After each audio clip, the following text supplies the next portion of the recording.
जय मसी, नमस्कार सर दर्शकहरू। आज हामीसँग पाहुनाको रूपमा हुनुहुन्छ एकजना व्यक्ति हुनुहुन्छ, उहाँसँग कुराकानी गर्नेछौँ। हजुर जय मसी। हजुर जय मसी। हजुरको शुभ नाम?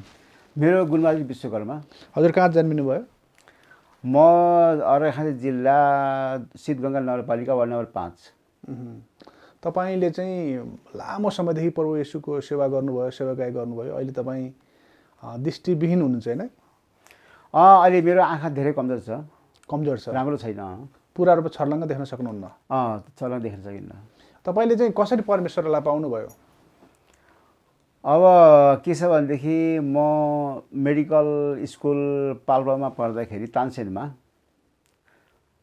पढ्दाखेरि एकजना मेरो साथी हुनुहुन्थ्यो, क्लासमेट कि, उहाँको नाम चाहिँ मोहन शर्मा। अहिले उहाँ कैलाली टिकापुर हुनुहुन्छ। उहाँ पनि पुरानै पास्टर हुनुहुन्छ अहिले पनि। अनि उहाँ चाहिँ नि विश्वासी हुँदो रहेछ, मलाई थाहा थिएन। अनि हामी क्लासमेट थियौँ, एउटै ग्रुपमा थियौँ। अनि उहाँले केही कुराहरू मलाई भन्नुभएको थियो, बाइबल सम्बन्धी कुराहरू। म त अब बाइबल सम्बन्धी विषयमा मलाई केही जानकारी थिएन पहिला। अनि त्यसपछि एउटा यस्तो भयो कि मतलब चाहिँ हामी ग्रुपमा थियौँ र फिल्डमा जानु पर्थ्यो र एक ठाउँमा जाँदाखेरि त्यहाँ टोयलेट जानुपर्ने भयो कि। अनि बाँसुघारी रहेछ। बाँसुघारीमा के भनेदेखि भूत लाग्छ भन्ने एउटा के त्यो सिस्टम के डराउन दिन्छ होला भन्ने, भूतले डराउन दिन्छ भन्ने कुरा भयो त्यहाँ। हुँदाखेरि उहाँले के भन्नु भनेदेखि होइन, यीशु भन्ने एकजना हुनुहुन्छ, उहाँमा विश्वास गर्यो भने भूत चाहिँ नि ले डराउन दिँदैन भन्ने कुरा गर्नुभयो। अब मलाई त त्यो अनौठो कुरा हुन्छ, येशूको नाम त थाहै पनि थिएन। त्यसपछि बाइबल पढ्नुपर्छ भन्नुभयो। अनि एकजना हाम्रो सिस्टर हुनुहुन्छ, विदेशी हुनुहुन्छ, उहाँ अमेरिकन दिदी हुनुहुन्छ, उहाँसँग चाहिँ गएर एकचोटि हामी भेटघाट गर्नुपर्छ, उहाँले राम्रो कुरा गर्नुहुन्छ भन्ने कुरा पनि गर्नुभएको थियो। त्यसपछि त्यो बेलामा पढाइको रफ्तारमा हामीले भेट्न सकेनौँ। म पढाइ सिधिसकेपछि अनि लोकसेवा पास गरेर म चाहिँ पोस्टिङ भएर नवलपरासी गएँ। नवलपरासी हस्पिटलमा मैले काम गर्दाखेरि एकजना स्टाफ चाहिँ नि कर्मचारीसँग बाइबल रहेछ।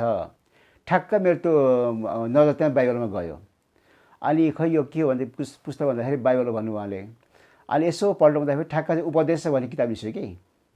अनि उपदेश त के रहेछ भने चाहिँ पढ्न थालेँ। पढ्दाखेरि चाहिँ मलाई बडा सनसनी लाग्यो कि, एकदम बडा इन्ट्रेस्ट लाग्यो। ओहो यो बडा राम्रो कुरा रहेछ भनेर मैले भने। त्यसपछि त्यो बाइबल मागेर मैले बहुत पढ्न थालेँ। यहाँसम्म कि मैले राति 2 बजीसम्म पढ्थेँ बाइबल। बहुत इन्ट्रेस्ट लाग्यो कि, एकदम इन्ट्रेस्टले पढेँ। त्यसपछि त्यहाँ नजिकै सुकुम्बासी ठाउँ थियो नवलपरासीमा। त्यो सुकुम्बासी ठाउँमा चाहिँ सानो सङ्गति हुँदो रहेछ।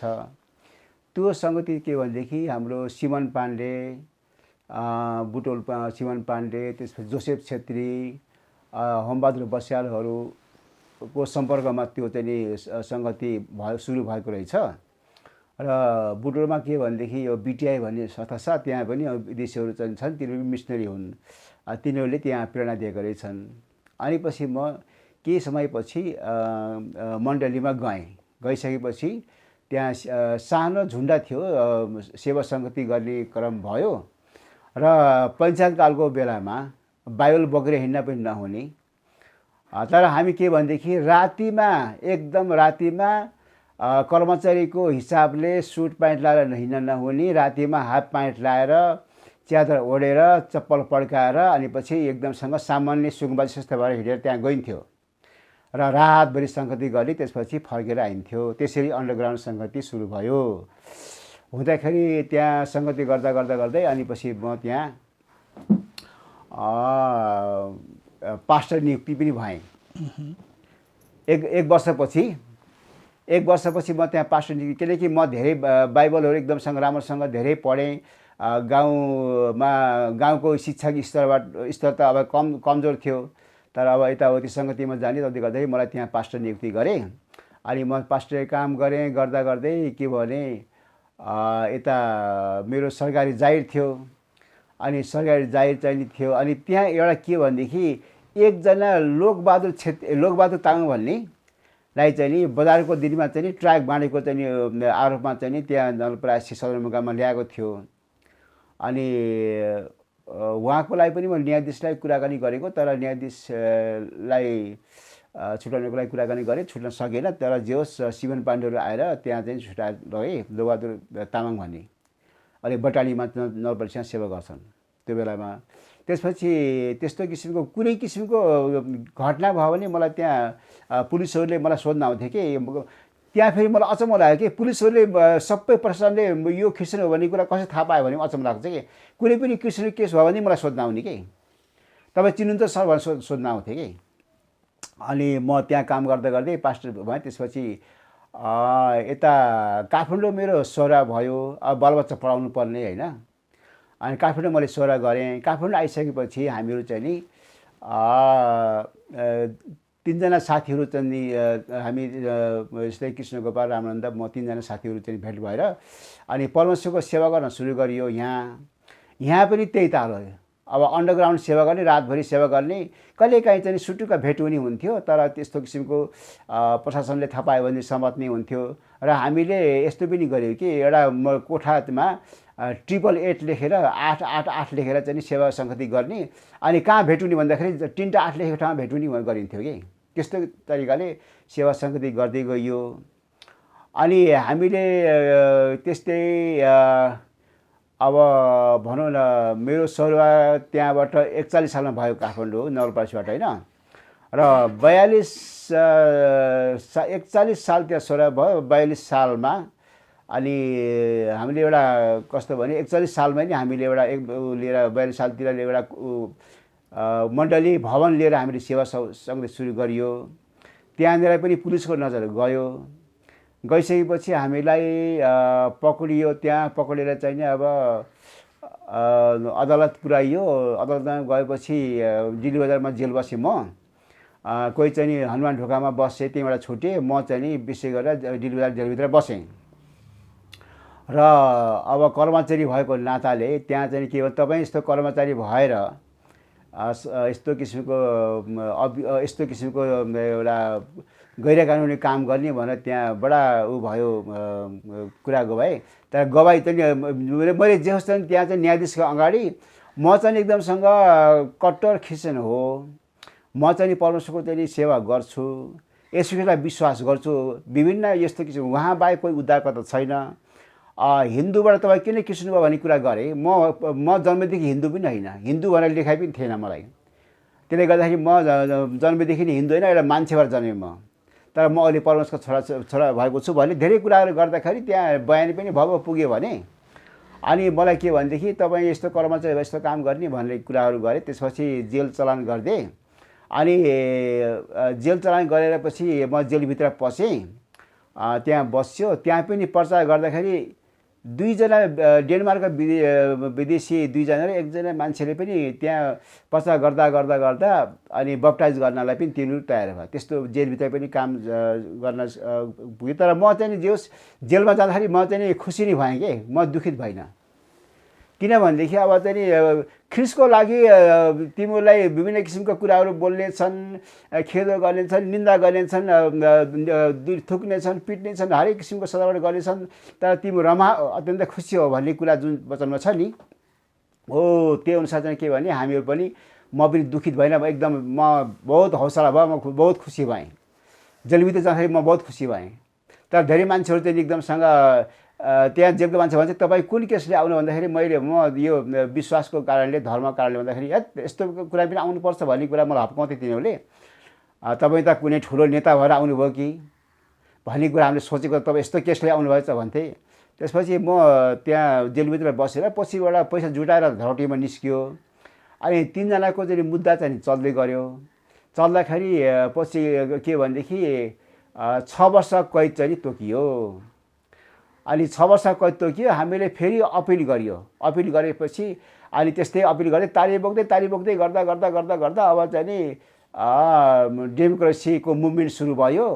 अनि 46 सालमा बहुदल आयो। आइसकेपछि अनि हाम्रो यो 47 सालमा के भनेदेखि 46 सालको अन्ततिर अब यो बहुदल गणेशमान सिंहले क्रिसमसमा चाहिँ नि तपाईँले पनि माया पाउनुहुन्छ भन्ने कुरा गरे। त्यसपछि हाम्रो केस चाहिँ नि डिसमिस भयो, फिर्ता लियो कि 6 वर्ष बस्नै परेन।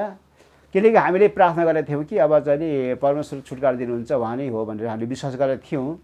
हुन त धेरै मान्छेहरूले तपाईँले यसरी किन दुःख पाउनुहुन्छ, अहिले अफिसमा चाहिँ के भनेदेखि कागज लेख्नुहोस्, हामी क्रिस्चियन होइन भनेर कागज लेख्नुहोस्, घरमा गएर क्रिस्चियन भन्नुहोस् भन्थ्यो कि त्यस्तो होइन, हामी त जेल गर्छ पनि तयार छौँ, मर्न पनि तयार छौँ भनेर हामीहरू चाहिँ त्यसरी अगाडि बढियो। 42 सालमा हामी चाहिँ जेल परियो। त्यसपछि हामीले धेरैचोटि अब पक्राउ खाने, पुलिसको डन्डा खाने, चौकीमा जाने थुनिने धेरै यस्ता घटनाहरू धेरै भए। यद्यपि हामी चाहिँ के छ भनेदेखि यस्ता कुराबाट हामीलाई केही कुराले हामीलाई केही डगमगाएन। हामी चाहिँ एकदमसँग पुरा साहसी भएर प्रभुको सेवा गर्दै गइयो। गइसकेपछि अनि जुन हाम्रो त्यसमा हाम्रो मुद्दा क्यान्सल भएपछि म फेरि धादिङ गएँ। धादिङ गइसकेपछि त्यहाँ चाहिँ नि यो तिब्री भन्ने ठाउँमा गएर 1 महिना बसेँ। त्यहाँ चाहिँ 482 जनालाई बप्टाइज गरेँ।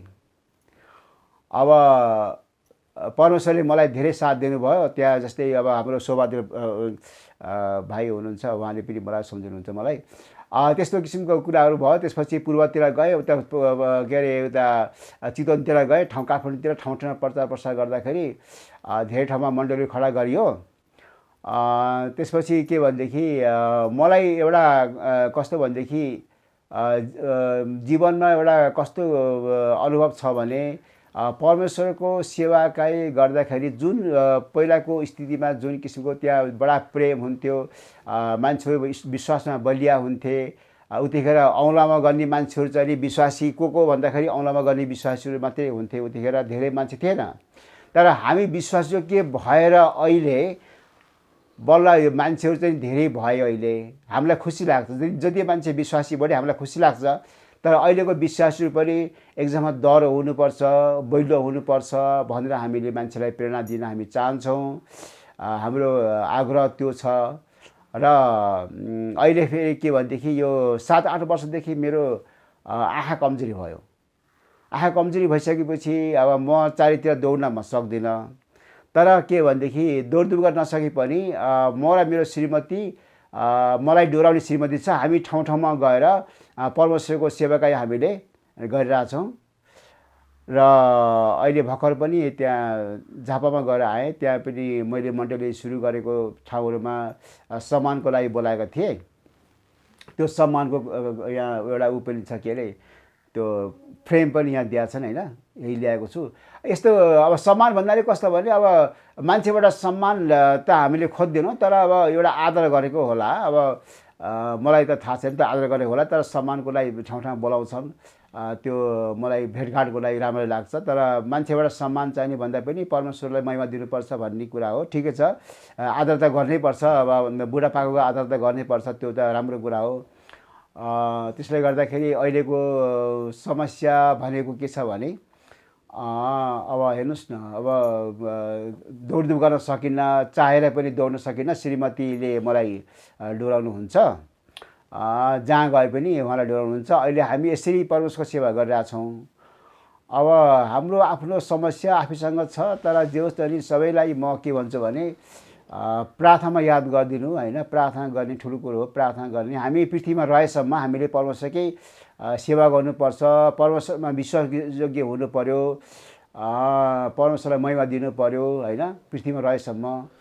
त्यही भनेर म सबैलाई पनि त्यही प्रेरणा दिने मेरो विचार छ। दिँदै पनि जान्छु, दिइरहेको पनि छु। मेरो यस्तै छ जीवनको एउटा यात्रा, मतलब एउटा भनौँ न ख्रिस्टमा मेरो जीवन यात्रा यस्तै छ। तपाईँ अहिले चाहिँ अलिअलि आँखा देख्नुहुन्छ, यो घटना कसरी भयो वा यो परिस्थिति कसरी आयो? यो के रहेछ भनेदेखि डक्टरसँग जाँच गराउँदाखेरि डक्टरले के भन्छ भनेदेखि तपाईँको पुर्खौली अथवा वंशानुगुण समस्या हो भन्ने कुरा भयो। र मेरो चाहिँ नि एकजना माइली दिदी र कान्छी बहिनीको यस्तै बुढेसकालमा यस्तै सुरु भयो। अब यो के भने 4 पुस्ता पछि पनि यो हुनसक्छ, 4 पुस्ता पहिला कसैको थियो होला, तपाईँलाई थाहा भएन। तर यो के भने वंशानुगुण रोग हो, यसलाई चाहिँ निको पार्न गाह्रो छ भन्ने कुराहरू भयो। र त्यसरी तपाईँ कति भयो यो भएको अहिले? अब खास गरेर म एक्लै हिँड्न नसक्ने 8-9 वर्ष भयो। 8-9 वर्षदेखि नै तपाईँलाई कसैको सहारा चाहिन्छ। त्योभन्दा अगाडि तपाईँ चाहिँ प्रभुको कामै गर्नुभयो। कुन जिल्लामा अहिले अघि त जिल्ला त भन्नुभयो? म चाहिँ नि विशेष गरेर त्यो यो काठमाडौँ जिल्ला, त्यसपछि चितवन जिल्ला, झापा जिल्ला, अनि पोखरामा, अनि धादिङमा, रसुवामा विशेष गरेर मेरो कार्यक्षेत्र हो। तपाईँले अघि जेल परेको कुरा बताउनु भयो, कति वर्षसम्म बस्नुभयो तपाईँ? जेलमा हामी जेलमा बस्न परेन, 1 महिना बसियो, अनि पछि 1 महिनामा त्यो धरौटी राखेर चाहिँ नि तारिखमा छुटेको। कति राख्नुभयो धरौटी? धरौटी 9125 त्यो बेलाको? त्यो बेलाको।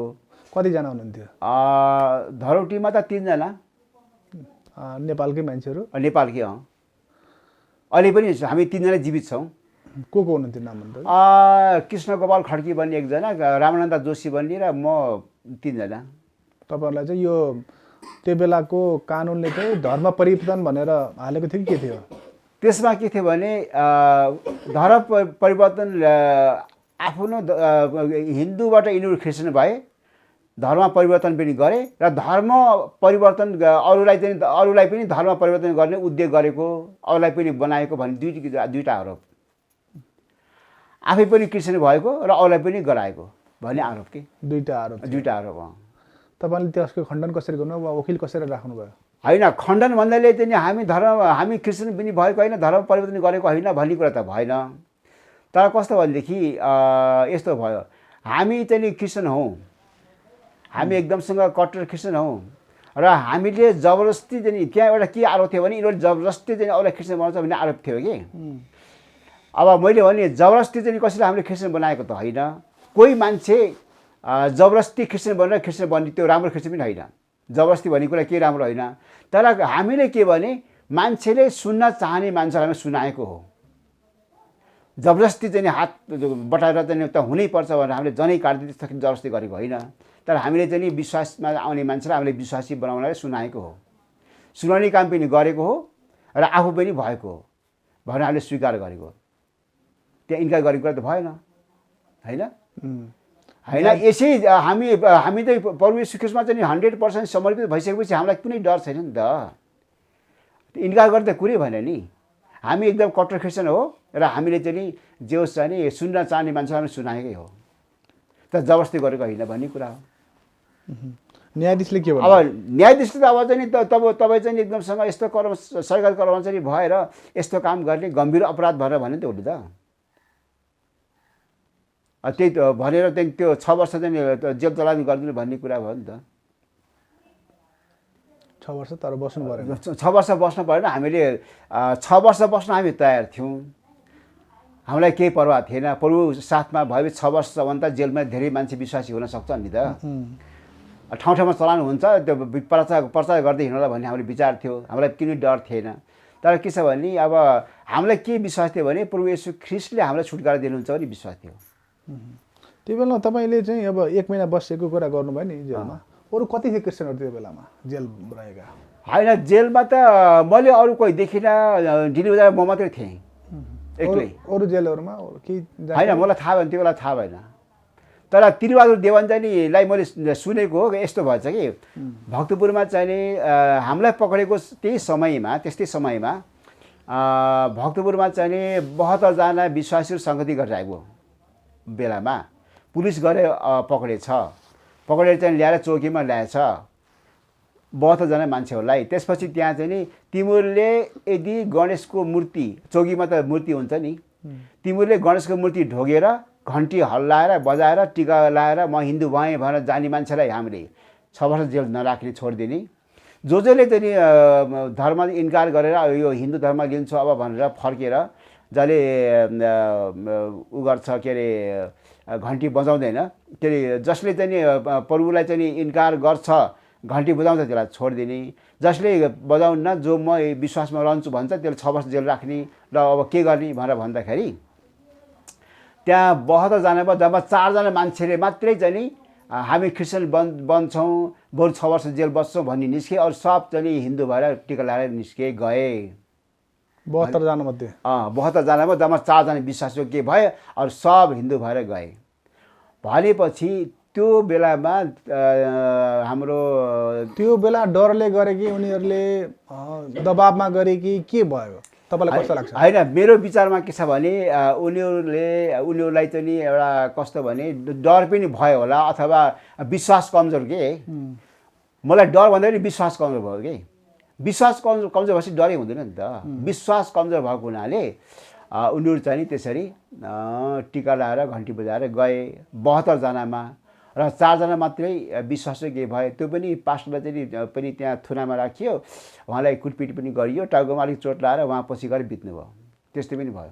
उहाँ जेलमा बित्नु भयो कि बाहिर बित्नु? बाहिरै त्यस्तो पनि भयो भनेपछि अब होइन, उहाँ त कतिले त के भन्छ नि यो उहाँलाई जेलमै पिटिया कारण चाहिँ उहाँको मृत्यु भएको भन्ने पनि भनाइ आउँछ। जेलमा चाहिँ नि जेलमा चाहिँ त्यही त जेलमा चाहिँ नि अलिकति उहाँलाई यातना यस्तो भयो होइन, बुढो मान्छे होइन। अनि पछि उहाँको टाउकोमा अलिक चोट लागेको थियो कि। चोट लागेपछि उहाँलाई अलिकति पछि गएर अब बुढा मान्छेलाई टाउकोमा चाहिँ चोट लाग्नु अथवा बुढो मान्छे बेसी लड्नु, त्यसपछि गएर चाहिँ अलिकति शरीरले सहन नसकेपछि मृत्यु हुन सक्छ कि। त्यही कारणले उहाँ मृत्यु भयो होइन। उहाँ पनि अब त्यसरी हुनुभयो। त्यो हाम्रो त्यही समकालीन त्यही बेलामा यस्ता कुराहरू धेरै छ। निकालौँ तामाङलाई चाहिँ देश निकाला गरियो होइन। किन गर्यो उहाँलाई देश निकाला? अब विदेशी नागरिक हुनुहुन्थ्यो उहाँ, नेपालको होइन नि त। त्यसले गर्दाखेरि विदेशी नागरिक भएदेखि देश निकाला गरिदिने भन्ने नियममा थियो त। त्यस कारण उहाँलाई निकाल्यो। त्यो नियममा थियो कि। तपाईँको चाहिँ त्यो बेला तपाईँले उहाँलाई भेट्नु भएको थियो? अब भेट्नु त धेरै मान्छेलाई भेट्यो। अब चाहिँ नि उतिखेर अब सङ्गति त भएको, भेटघाट भएको, विभिन्न ठाउँमा गइन्थ्यो। यहाँसम्म कि यो इन्टरनेसनल यो चर्च छ नि यो रही भवनमा, त्यहाँ पनि हामीहरू कहिलेकाहीँ गइन्थ्यो। उनीहरूले पनि नेपालको लागि प्रार्थना गर्थे। एकजना जोन पिट भन्ने पास्टर थिए, अमेरिकन पास्टर थिए। उनले पनि बडा हाम्रो लागि प्रार्थना गरे। हामी पनि बेला बेला ब्रेकफास्ट सङ्गति हुन्थ्यो, ठाउँ ठाउँमा भेटघाट हुन्थ्यो कि। भेटघाट हुन्थ्यो। यस्तै कुराहरू छ। यी सबै कुराहरू त अब विगतका कुराहरू त धेरै गाह्रो छ होइन। तर हामीले मान्छेलाई के भन्छ भनेदेखि विश्वास कमजोर भएको हुनाले त्यसरी मान्छेले ब्याकस्लाइड पनि भए। तर के भने होइन, 6 वर्ष जेल राख्यो भनेदेखि अब मेरो परिवारलाई कसले पाल्छ, अनि के खान्छन्, के लाउँछन्, एउटा मान्छेको सोच हुन्छ नि। त्यस्तो भए पनि त मान्छे विश्वास पनि कमजोर हो, मलाई डर पनि। धेरै किसिमका कुरा कम्प्लेक्स कुराहरू छन् कि त्यसरी मान्छे बेसपार हुनुको कारणले धेरै कुराहरू छ। तपाईँले अनि यो नेपालभरि नै भन्न भ्याएसम्म तपाईँले चाहिँ सरकारी काम पनि गर्नुभयो। के काम गर्नुभयो सरकारी काम चाहिँ? होइन, म त यो हेल्थ एसिस्टेन्ट प्यारामेडिकल। त्यो भने कस्तो? मेडिकल सम्बन्धी नै गर्नुभयो। कति वर्ष गर्नुभयो? त्यही म चाहिँ नि 9 वर्ष गरेँ। 9 वर्षपछि तपाईँ 9 वर्ष गरेपछि जागिर खाने गाह्रो भयो कि मलाई। क्रिस्चियन भएको कारणले? जारी खाने गाह्रो भयो। खालि पक्रिने थोड्ने कसरी अब जारी खाने त। बरु छोडौँ भन्ने भयो।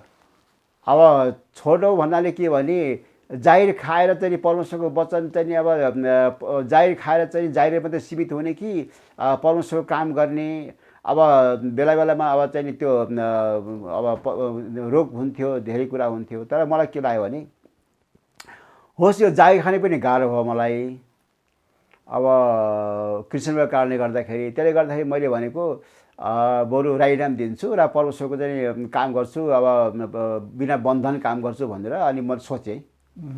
आफ्नै स्वविवेकले सोचेँ मैले। त्यसपछि त्यही बेला फेरि अब प्रेरणा पनि दिने मान्छेहरू पनि भए। कोही मिसनरीले पनि हामीलाई प्रेरणा दिए, निराश नहो तिमीहरू, ठिक छ परमेश्वर काम गर्नुपर्छ भन्ने कुराहरू पनि गरे।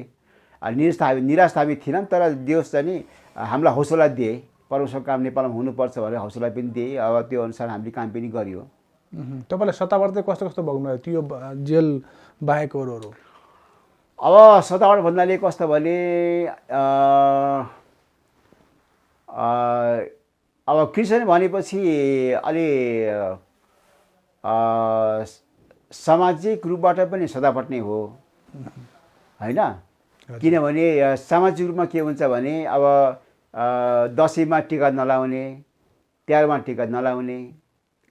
क्रिस्चियन भयो भनेपछि अब बाबुआमाले के भन्छन्, हाम्रो क्रिया गर्ने भएन, सम्पत्ति हामी दिँदैनौँ भन्ने कुराहरूदेखि लिएर होइन, त्यस्ता कुरा पनि आए नि। त्यसपछि अब कहिलेकाहीँ क्रिस्चियनहरू चाहिँ नि एकदमसँग चुरौटे जस्तै यिनीहरू चाहिँ तल्लो जात हुन्, यिनीहरूले छोयो खानुहुन्न, गाई खाने, धर्म मान्ने भन्ने किसिमको कुराबाट पनि अलिकति सामाजिक रूपले पनि अलिकति स्तर चाहिँ तल्लो खालको तरिकाले मान्ने, त्यस्तो अपमान पनि सहियो। र अरू कुरा के छ भने अब कुनै किसिमको सामाजिक चाहिँ भेलामा पनि अब सांस्कृतिक भेला, सामाजिक भेला पनि अब अपमानित हुनुपर्ने, त्यो पनि हो।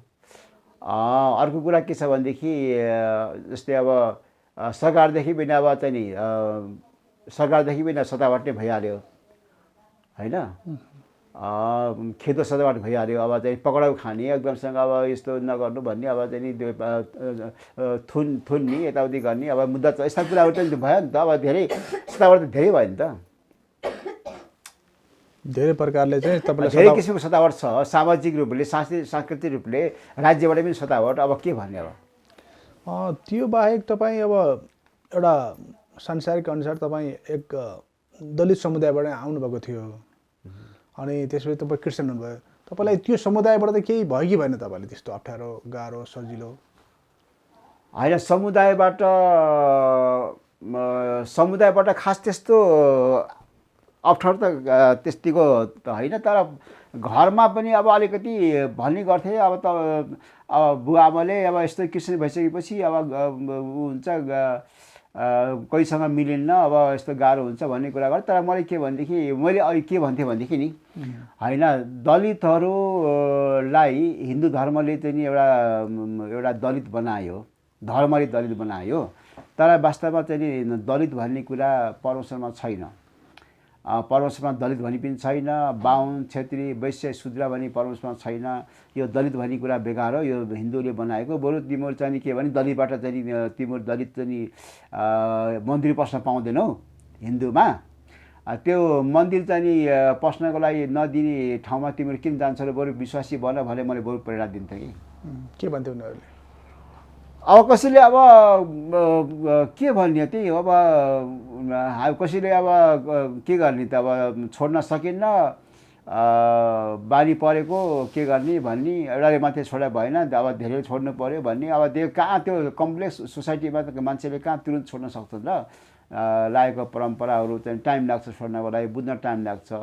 तर मैले तिनीहरू त्यो कुरा गर्ने गर्थेँ। तर पास्टर पनि हुनुभयो, त्यो बेलाको पास्टर चाहिँ कति गाह्रो, अप्ठ्यारो, सजिलो के थियो? पास्टरको कुरा कस्तो छ भनेदेखि पास्टरको एउटा गोठालो गर्ने कामहरू हो, सजिलो त छैन। विभिन्न विश्वासीहरूको विभिन्न किसिमको एउटा पास्टर हुँदाखेरि के छ, तिनवटा कुरा हुन्छ कि पास्टर हुँदाखेरि। जस्तो अब एउटा बोझको कुरा हुन्छ कि, बोझ हुन्छ कि, एउटा बोझ बोक्नुपर्ने कुराहरू छ, अनि समस्याहरू हुन्छन्, धेरै समस्याहरूलाई चाहिँ अब सम्बोधन गर्नुपर्ने हुन्छ, धेरै गुनासोहरू हुन्छन्। यस्ता कुरा एउटा बोझ, गुनासा, समस्याहरूलाई सम्बोधन गर्नको लागि एउटा रोल, भूमिका खेल्नुपर्ने हुन्छ, त्यसमा काम गर्नुपर्ने हुन्छ। जे होस् चाहिँ एउटा जे होस्, गोठालो भन्ने कुरा कुनै सहज त होइन कि, वास्तवमा सहज होइन कि, कुनै सहज काम होइन। एउटा परमेश्वरको दास हुनु अथवा गोठालो हुनु भनेको एउटा सहज होइन। जे होस् चाहिँ अब धेरै परमेश्वरको शक्तिबाट, परमेश्वरको चाहिँ बलबाट, उहाँको सहायताबाट, अनुग्रहबाट मात्रै गर्न सकिन्छ। लगभग हामी अन्तिमतिर पनि छौँ। तपाईँको अहिलेको यो अवस्था कस्तो छ, तपाईँको शारीरिक अवस्था? अब शरीर त अब ठिकै छ, आँखाको कमजोर हो खास गरेर, अरू शरीर त ठिकै छ। अब प्रेसरको दबाई खाइरहेको छु, अलिअलि प्रेसर चाहिँ थियो, प्रेसर दबाई खाइरहेको छु म। शरीरको अवस्था भनेको ठिकै छ, त्यो आँखाको मात्रै समस्या मेरो, त्यो पनि वंशनै गुण भयो, निको पार्न नसक्ने भयो। तर शरीर त ठिकै छ, अरू त। तपाईँको आर्थिक अवस्था कस्तो छ अहिले? अब आर्थिक अवस्था यस्तो हो, हामी चाहिँ सम्पन्नताबाट आएको होइनौँ, न त हामी सम्पन्नतर्फ हामीले लोभ लालच गर्छौँ। तर हामीलाई के भनेदेखि बाइबलकै शिक्षामा अडेर बसेका छौँ कि खान र लाउन मात्र पुगे हामी सन्तुष्टि हुन्छौँ। मान्छेले जन्मदाखेरि केही पनि ल्याएन, निश्चय छ केही पनि लाने छैन, र एउटा शान्ति र भक्तिको सन्तुष्टिको जीवन जिउने ठुलो कुरो हो। र आर्थिक अवस्था जुनसुकै अवस्थामा पनि हामी सन्तुष्टि हुन सिक्नुपर्छ भन्ने मेरो चाहिँ एउटा मान्यता। भोकै बसेको छैन, जे होस् नि अब एलियालाई चाहिँ नि अब परमेश्वरले खुवा जस्तै परमेश्वरले खुवाउनु भएको छ। अनिकाल पर्दाखेरि परमेश्वर एलियालाई खुवाउनु भयो नि, एलियालाई त्यस्तै गरेर परमेश्वरले पनि खुवाउनु भएको छ। लको अन्तिममा के भन्नुहुन्छ ल? अब मैले भन्नुपर्ने कुरा के छ भने अहिले का विश्वासीको लागि मैले भन्नुपर्ने कुरा के छ भने जसरी पहिले धेरै पहिलाका कुराहरू छन्, जस्तै उदाहरण छन्, हामी कसरी एकदमसँग सम्पूर्ण हृदय आत्मा शरीर प्राण परमेश्वरमा अर्पण गरेर हामी हिँड्नुपर्छ। हामी एउटा स्वार्थी क्रिस्चियन, एउटा व्यापारी क्रिस्चियन, एउटा चाहिँ देखावटी क्रिस्चियन को रूपमा होइन, हामी एकदमसँग पुरा आत्मिकी भएर परमेश्वरलाई महिमा दिनुपर्छ, विश्वासमा अडिग हुनुपर्छ, विश्वासी चरित्र देखाउनुपर्छ होइन, अरूको उदाहरण बन्नुपर्छ भन्ने म चाहन्छु र विश्वासयोग्य भएर मृत्युसँग विश्वासयोग्य भएर जिउनुपर्छ भन्ने मेरो एउटा सल्लाह हो। हुन्छ, धेरै धन्यवाद छ तपाईँको समयको लागि। हस्, जय मसी। जय मसी।